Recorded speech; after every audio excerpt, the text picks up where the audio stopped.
नमस्कार, आप देख रहे हैं के न्यूज। मैं हूं आपके साथ सुनी चौहान। मुद्दे की बात में आपका स्वागत है। नांदेड़ में शंकर राव चौहान सरकारी अस्पताल में 24 घंटे में 31 लोगों की मौत हो गई और इसमें 12 नवजात शिशु भी शामिल हैं। और इस घटना से स्वास्थ्य महकमे में हड़कंप मचा हुआ है। लोगों ने अस्पताल में हंगामा किया। मामले की जांच की मांग की जा रही है। पहले आपको रिपोर्ट दिखाते हैं, फिर स्वास्थ्य की बदहाली का विस्तार से जिक्र करेंगे।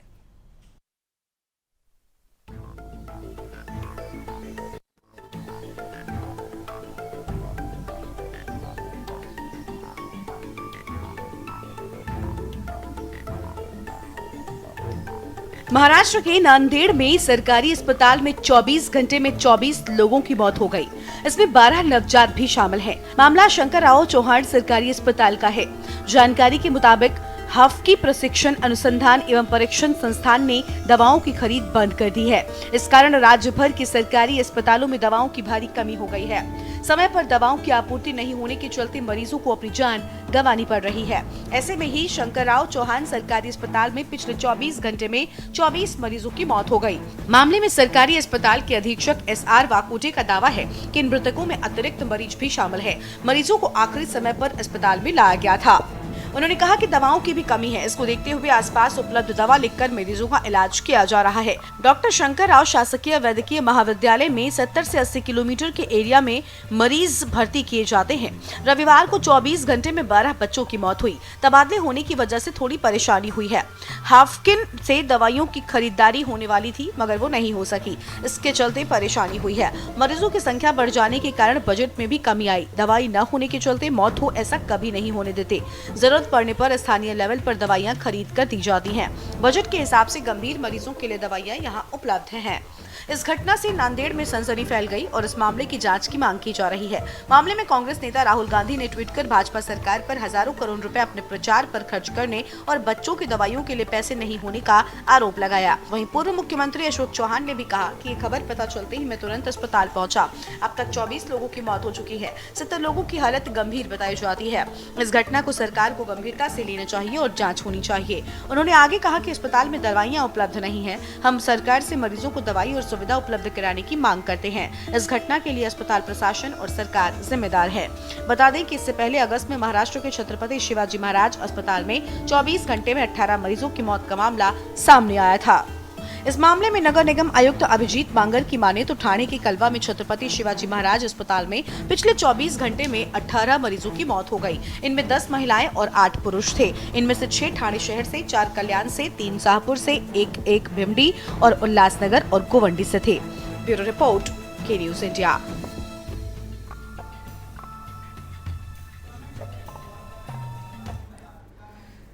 तो एक और तस्वीर सामने आ रही है। स्वास्थ्य की बदहाली की ये तस्वीर इसे कहा जा सकता है। 24 घंटे में 24 मौतें और 15 इसमें नवजात शिशु भी शामिल हैं। आप समझ सकते हैं कि किस तरीके की लापरवाही बरती जा रही है और किस तरीके की लापरवाही का खामियाजा मरीजों को भुगतना पड़ रहा है।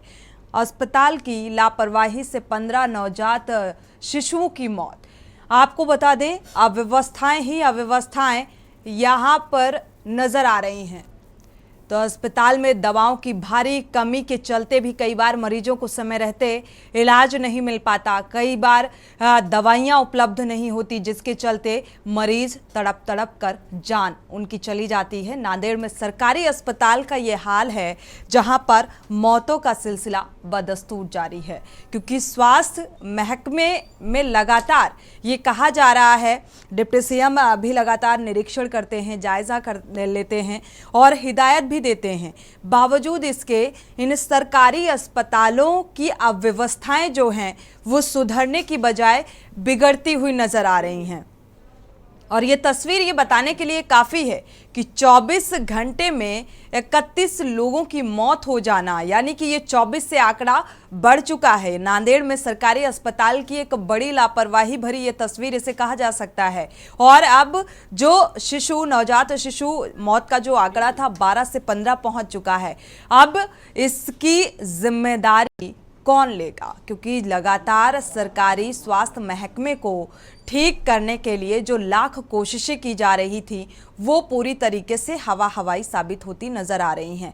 डॉक्टर्स पर लापरवाही का आरोप, लगातार इलाज में कोताही बरती जाती है, गलत दवाइयों का इस्तेमाल कर दिया जाता है, जिसके चलते मरीजों की जान चली जाती है। जिम्मेदारी जो है वो लेने वाला कोई यहाँ पर नजर नहीं आता। स्वास्थ्य महकमे या स्वास्थ्य प्रबंधन से जब बात करने की कोशिश की जाती है तो वो बचते हुए नजर आते हैं कैमरे से। सीएमओ का ऐसे मामले में लेकर जो बयान नजर आता है या बयान सामने आता है, एक सरकारी रटा रटाया सा बयान सामने आता है कि इस पूरे मामले की जांच कराई जाएगी और इसके बाद जो उचित कार्रवाई होगी, दोषी के खिलाफ कार्रवाई हो पाएगी। लेकिन क्या कभी ऐसे मामले को लेकर एक गंभीरता सीएमओ स्तर पर देखने को मिली? क्योंकि अगर हुई होती या गंभीरता से लिया गया होता ऐसे मामले को, तो मुझे लगता है इन आंकड़ों में कमी देखने को मिलती। लेकिन इन आंकड़ों में कमी होती नजर नहीं आ रही है। लगातार ये मामले बढ़ते जा रहे हैं। ये सरकारी अस्पताल का मामला सामने आ रहा है, जहां पर 24 घंटे में नांदेड़ सरकारी अस्पताल में मौतों का खेल बदस्तूर जारी है। आपको बता दें, 24 घंटे में 31 लोगों की मौत और इसमें 15 नवजात शिशु भी शामिल हैं। आप अंदाजा लगा सकते हैं कि लापरवाही की पराकाष्ठा यहां पर पार हो चुकी है और किस तरीके से यहां पर मरीजों का इलाज किया जा रहा है कि बजाय उनकी जान बचाने के यहां पर मरीजों को अपनी जान गंवानी पड़ रही है। ये बड़ा दुर्भाग्यपूर्ण तस्वीर सामने आ रही है और लगभग हर दूसरे दिन ऐसी ही तस्वीर सामने आती है। सरकारी अस्पतालों में बदहाली का आलम है।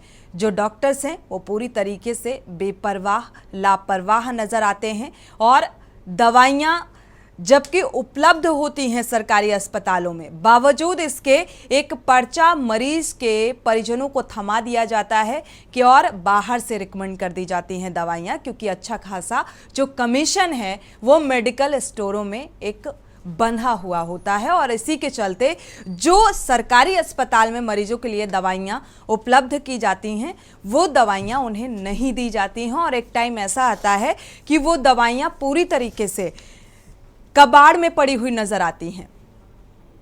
महाराष्ट्र की ये तस्वीर सामने आ रही है और आप ये मेडिसिन आप देख पा रहे हैं तस्वीरों में।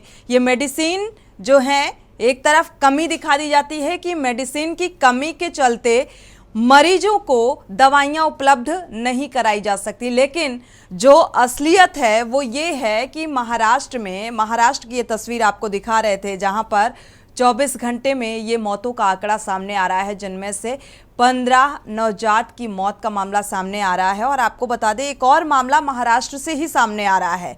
आपको बता दें, संभाजी नगर में 24 घंटे में 10 मौतें हो चुकी हैं। मरीजों की हालत गंभीर बताई जा रही है और ये दूसरे मामले का हम जिक्र कर रहे हैं जो हमारे पास खबर मिल रही है, सामने आ रही है। तो ये एक घोर लापरवाही यहां पर सामने आ रही है अस्पताल प्रबंधन की। मरीजों को दवाइयां ना उपलब्ध कराना, इसके बाद एक्सपायर हो जाती हैं वो दवाइयां और कूड़े के ढेर में आपने देखा होगा कई बार उन तस्वीरों को के न्यूज़ ने दिखाया है, जहां पर दवाइयों का अंबार लगा होता है और फिर उन पर आग लगा दी जाती है, उन्हें जला दिया जाता है। और अगर समय रहते ये पर्ची जो बाहर मेडिकल स्टोर के लिए मरीजों के परिजनों को थमाई जाती है, अगर सरकारी प्रबंधन में ये सहूलियत इन मरीजों को मुहैया कराई जाए तो ये नौबत, ये तस्वीर सामने ना आए।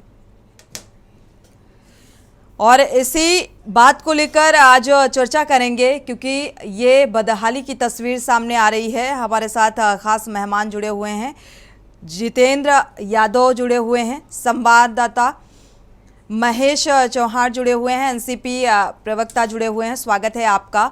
गफूर सैयद जुड़े हुए हैं, सामाजिक कार्यकर्ता हैं, आपका भी बहुत बहुत स्वागत है इस चर्चा में शामिल होने के लिए। नरेंद्र बंसुड़े भी जुड़े हुए हैं, कांग्रेस प्रवक्ता हैं, आपका भी स्वागत है इस चर्चा में शामिल होने के लिए। आप सभी मेहमानों का बहुत बहुत स्वागत। रुख पहले संवाददाता का कर लेते हैं, जितेंद्र यादव का। जितेंद्र, ये जो लापरवाही भरी तस्वीर सामने आ रही है, इसमें क्या अपडेट है? सीएमओ की तरफ से कोई बयान निकलकर सामने आया कार्रवाई को लेकर, या कोई कार्रवाई होती नजर आ रही है?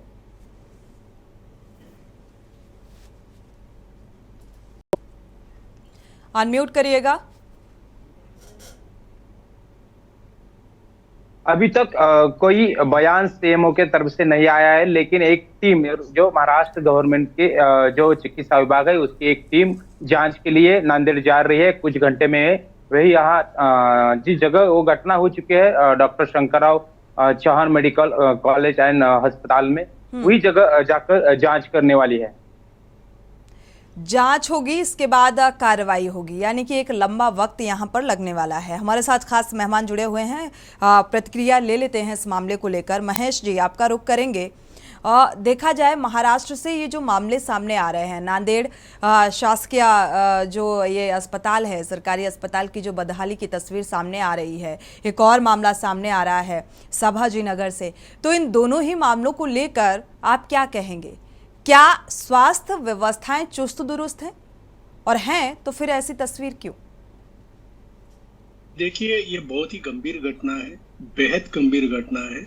एक 24 घंटे में अगर 24 या आपने जैसे अभी कहा आंकड़ा बढ़ गया है, वो जो 31 या 32 हुआ है जी। मरीजों की मौत होती है, जिसमें नवजात शिशु आधे से ज्यादा है। ये 13 अगस्त को थाने में छत्रपति शिवाजी महाराज हॉस्पिटल में ऐसी ही घटना हुई थी, जिसमें करीब 18 मरीजों की मौत हुई थी। उसके बाद भी यही कहा गया था कि जांच की जाएगी, एक समिति का गठन किया जाएगा। मैंने ख्याल से जांच शुरू भी हो गई। मरीजों के जो रिलेटिव्स है उनको बुलाया गया था हॉस्पिटल, उनके स्टेटमेंट्स भी ले गए, लेकिन अब तक उन्हें इस बारे में कुछ रिपोर्ट मिला नहीं है। तो ये अगर एक बार कुछ घटना होती है तो होने के बाद जांच की जाएगी, इसका इस्तीफा लिया जाएगा, उसका इस्तीफा लिया जाएगा। ऐसी बातें करने से अच्छा, जैसे कि आपने भी जिक्र किया, ये घटनाएं हो नहीं, इसलिए क्या किया जा सकता है? इसका कुछ ऑडिट हो सकता है क्या? इसकी कुछ इंक्वायरी हो सकती है क्या? अभी ये जो जानकारी प्राप्त हो रही है, जैसे कि अभी आपने कहा संभाजी नगर में भी न्यूज आ रही है कि उधर 10 से ज्यादा मरीजों की मौत हुई है कल के एक दिन में।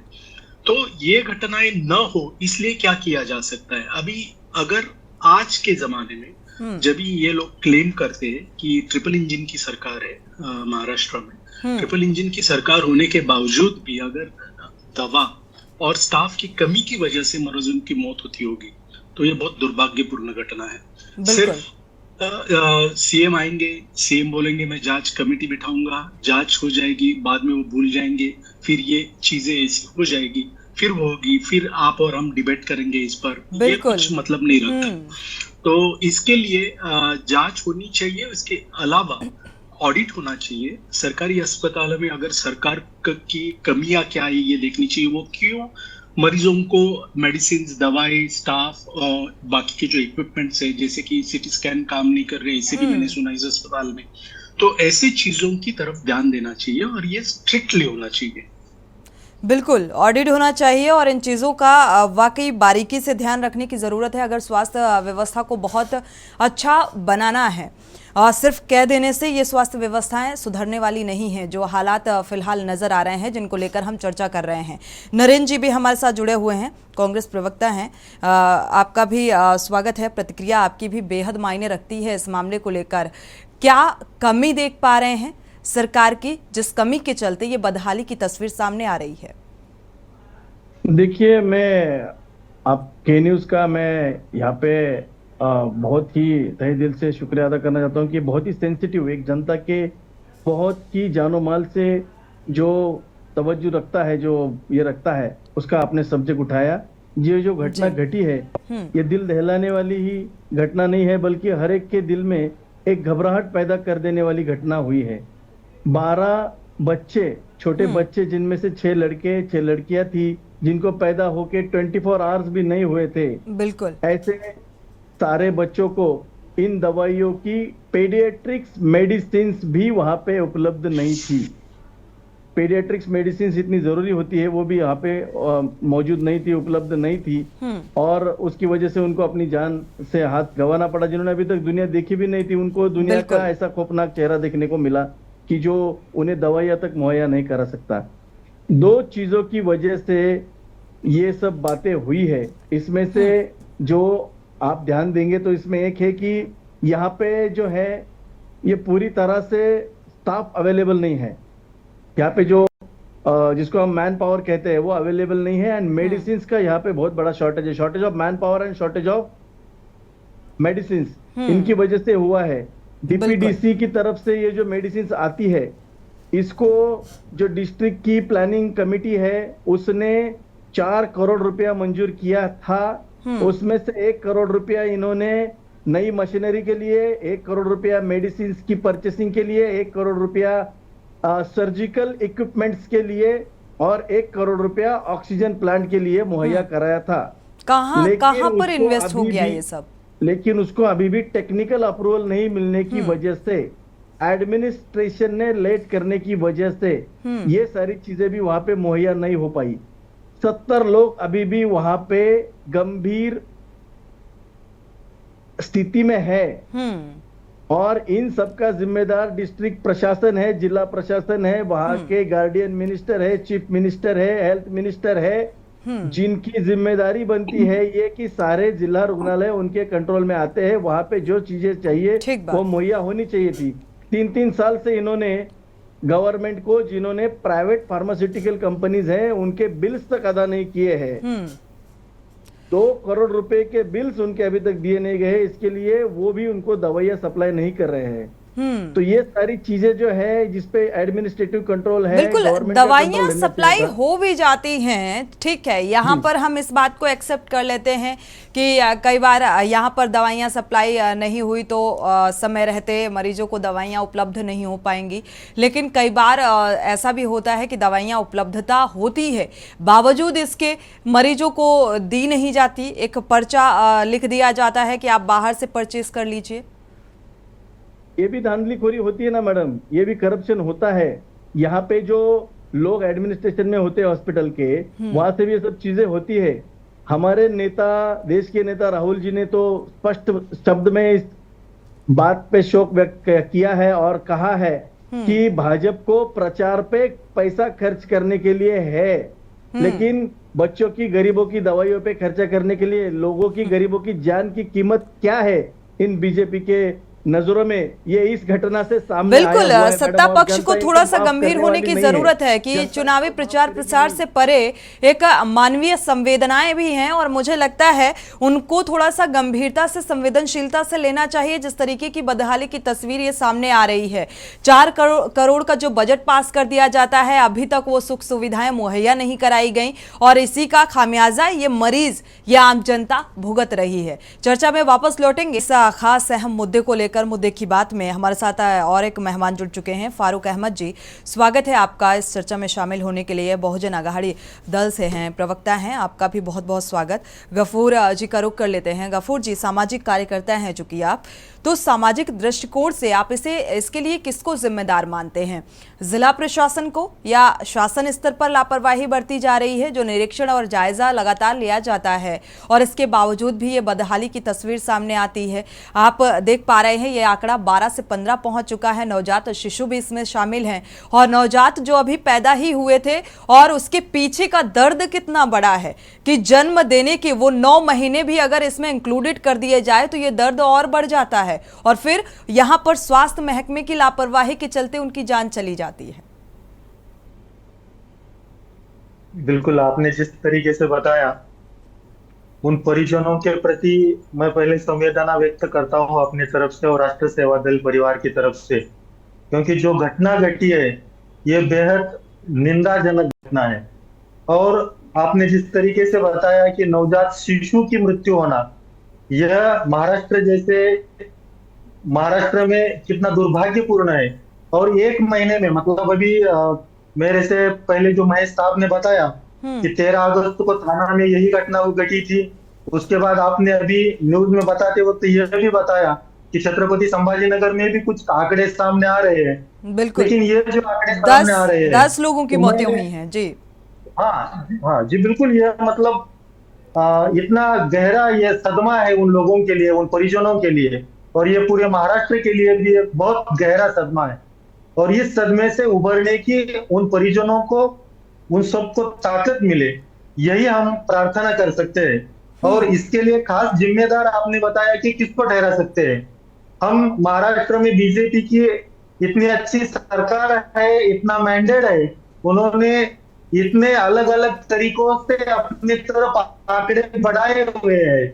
और उन लोगों ने तानाजी सावंत, डॉक्टर तानाजी सावंत, इनके जैसे पढ़े लिखे एक शख्स को यहाँ का स्वास्थ्य मंत्रालय दिया हुआ है। और यह स्वास्थ्य मंत्रालय की जिम्मेदारी मैं मानता हूँ, यह राज्य सरकार की मैं जिम्मेदारी मानता हूँ। और इससे दुर्भाग्यपूर्ण घटना यह है कि जब तक पूर्व मुख्यमंत्री अशोक चौहान साहब वहां तक नहीं पहुंचे थे, मैंने कई पेपरों में यह भी पढ़ा कि परिजन वाले कोई भी अपना ये कंप्लेंट दाखिल करने के लिए अभी तक नहीं पहुंचे थे। जब अशोक चौहान साहब वहां चले गए और उसके बाद कुछ परिजनों ने अपनी आपत्ति जताई और वह न्याय की प्रतीक्षा में, जैसे भी मतलब पिछले कुछ घटनाओं में हम देख रहे हैं कि न्याय की प्रतीक्षा में लोग खड़े हैं, कतार में खड़े हैं। और इस तरीके की संवेदनपूर्ण घटनाओं में अगर हम कतार में खड़े रहेंगे, न्याय की प्रतीक्षा में खड़े रहेंगे, तो यह सचमुच दुर्भाग्यपूर्ण घटना है। यहाँ तुरंत मैं चाहता हूँ कि वहाँ के जो पालक मंत्री है, जो पालक मंत्री गिरीश महाजन साहब, बहुत ही मतलब हम यह उनके बारे में सुनते हैं हमेशा कि वो बहुत ही टैलेंटेड है, अपने डिसीजन मेकर है, फास्ट डिसीजन लेते हैं। और जहां तक मैंने सुना है तो फिर इस घटना का भी त्वरित संज्ञान लेना चाहिए। बेशक, बिल्कुल बिल्कुल बिल्कुल बिल्कुल लेना चाहिए, बिल्कुल लेना चाहिए। क्योंकि घटना, देखिए, ये सिर्फ एक जगह की घटना नहीं, महाराष्ट्र के कई ऐसे अस्पताल हैं। तो ये मैं अभी यहाँ बैठे बैठे कम से कम 10-20 अस्पतालों के नाम आपको गिना सकता हूँ। बिल्कुल, हर रोज हम चर्चा करते हैं, हर रोज हम दिखाते हैं, क्योंकि हमारे पास हर जगह से तस्वीरें सामने आती हैं और हम उस बदहाली को लेकर चर्चा करते हैं आम जनमानस के लिहाज से कि उनको वो सहूलियत आखिर क्यों नहीं मिल पा रही है जो मिलनी चाहिए, जो वो डिजर्विंग है। हमारे साथ फारूक अहमद जी भी जुड़ चुके हैं, रुक कर लेते हैं। फारूक जी, ये स्वास्थ्य महकमे की बदहाली की तस्वीर सामने आ रही है, इसके लिए किसको जिम्मेदार मानते हैं और आखिर ये क्यों बार बार इन तस्वीरों को लेकर हमें चर्चा करनी पड़ती है और इस समस्या का समाधान कैसे होगा? सबसे पहले तो मैं जिन पेशेंट्स की, जिन बालकों की और जिन जिन की भी इसमें मृत्यु हुई है, उनके परिवारों के प्रति संवेदना व्यक्त करता हूँ और सरकार के पॉलिसी को मैं श्रद्धांजलि अर्पित करता हूँ, क्योंकि इसमें तमाम सरकारें दोषी है। ऐसा नहीं है कि अभी की सरकार की तो जिम्मेदारी बराबरी की जिम्मेदार है। हमेशा हमने देखा है कि सरकारी स्वास्थ्य विभाग जो होता है उसके अंदर सिर्फ करप्शन होता है, सेवा नहीं होती है। और इसके लिए वहां के मौजूदा डॉक्टर पर हम हमेशा इल्जाम देकर मुक्त हो जाते हैं, जबकि वहां के डॉक्टर किन हालात में सेवा दे रहे हैं ये वही जानते हैं। इसीलिए कोई डॉक्टर सिविल हॉस्पिटल में, इवन जो पीजी के स्टूडेंट है, उनको बॉन्ड करना पड़ता है और उनको सख्ती करवा कर उनकी सेवा ली जा रही है, क्योंकि वो इस स्वेच्छा से कर नहीं रहे, क्योंकि वहां पर ओवर बर्डन, ओवर क्राउडेड हर सरकारी अस्पताल बना हुआ है। हम देखते हैं कि आए दिन प्राइवेट हॉस्पिटल की लूटमारी को हमेशा मीडिया में भी और जनता में भी हमेशा हम चर्चा में लाते हैं, लेकिन ये प्राइवेट हॉस्पिटल की कसाई खाने खुले इसलिए हैं क्योंकि सरकारी अस्पतालों में सेवा नहीं है, वहाँ बिल्कुल ईमानदारी से काम नहीं हो रहा है, बिल्कुल ईमानदारी से काम नहीं होता है। और कुछ सरकार की ये नहीं है, जबकि स्वास्थ्य के लिए जो बजट, पहले तो वो बजट ही कम है। हम अगर पूरी दुनिया के इसमें देखेंगे, लेकिन उसका भी तो यूटिलाइज नहीं हो रहा है सही तरीके से। अगर बजट कम है तो उसका भी यूटिलाइज होना चाहिए ना, वो भी नहीं हो पा रहा है, वो भी उतना भी नहीं हो पा रहा है और उसमें भी धांधली होती है, करप्शन होता है, ये सिस्टम ही है। आज हॉस्पिटल में कल मैंने वहां जाकर जो डीन है उनसे भी मुलाकात की और जो मेडिकल सुपरिटेंडेंट है उनसे मुलाकात की। वो तो कैमरे के सामने बता रहे हैं कि हमको पूरी आपूर्ति होती है, सप्लाई होता है, लेकिन मुझे पता है हम यहाँ पर वंचित और बहुजन घटकों का काम करते हैं। हर रोज 10-20 पेशेंट हमको एडमिट करवाने पड़ते हैं। जैसे ही पेशेंट एडमिट होता है पर्ची देते हैं और बाहर से मेडिसिन लानी पड़ती है। जितने विधायक और सांसदों के कार्यकर्ता है, उनके परिजन है, उनके मेडिकल सरकारी अस्पताल के सामने, यही हकीकत है जिस बात का आप जिक्र कर रहे हैं। जितेंद्र यादव का रुख करेंगे, हमारे संवाददाता जुड़े हुए हैं। जितेंद्र, आपका रुख करेंगे, स्वास्थ्य मंत्रालय की तरफ से कोई संज्ञान लिया गया है इस मामले को लेकर? जितेंद्र, आपको आवाज मिल पा रही है? जी। महाराष्ट्र राज्य के चिकित्सा शिक्षा मंत्री हसन मुश्रीफ, गिरीश महाजन और जो चिकित्सा शिक्षा निदेशक है मैसेकर, वो अस्पताल के निरीक्षण के लिए अभी नांदेड़ गए हैं। वो निरीक्षण करेंगे और जो निरीक्षण में जो उस मामला सामने आएगा उसकी पूरा रिपोर्ट सीएम के पास भेजेंगे और उनके बाद उसकी उचित कार्रवाई हो जाएगी। शुक्रिया इस तमाम जानकारी को साझा बताया जा करने रहा के लिए। महेश जी आपका भी बहुत बहुत शुक्रिया, गफूर जी आपका भी, नरेंद्र जी आपका भी बहुत बहुत शुक्रिया। आप सभी मेहमानों का इस चर्चा में शामिल होने के लिए बहुत बहुत शुक्रिया। फारूक जी आपका भी। लेकिन सवाल यही है कि इसके लिए महज एक व्यक्ति जिम्मेदार नहीं है, इसके लिए पूरा का पूरा जो तंत्र है वो जिम्मेदार है, क्योंकि जो बजट पास किया जाता है बावजूद उसके वो पास होने के बावजूद भी यूटिलाइज नहीं किया जाता है और ना ही समय रहते एक उचित इलाज मरीज को मिल पाता है, सुविधाओं का अभाव होता है और इसके लिए जिला प्रशासन भी उतना ही जिम्मेदार और स्वास्थ्य मंत्रालय भी उतना ही जिम्मेदार और शासन भी उतना ही जिम्मेदार है। तो ये जिम्मेदारी अपनी निभानी होगी। इसी के साथ मुद्दे की बात में फिलहाल बस इतना ही। आगे खबरों के लिए आप देखते रहिए के न्यूज़ इंडिया।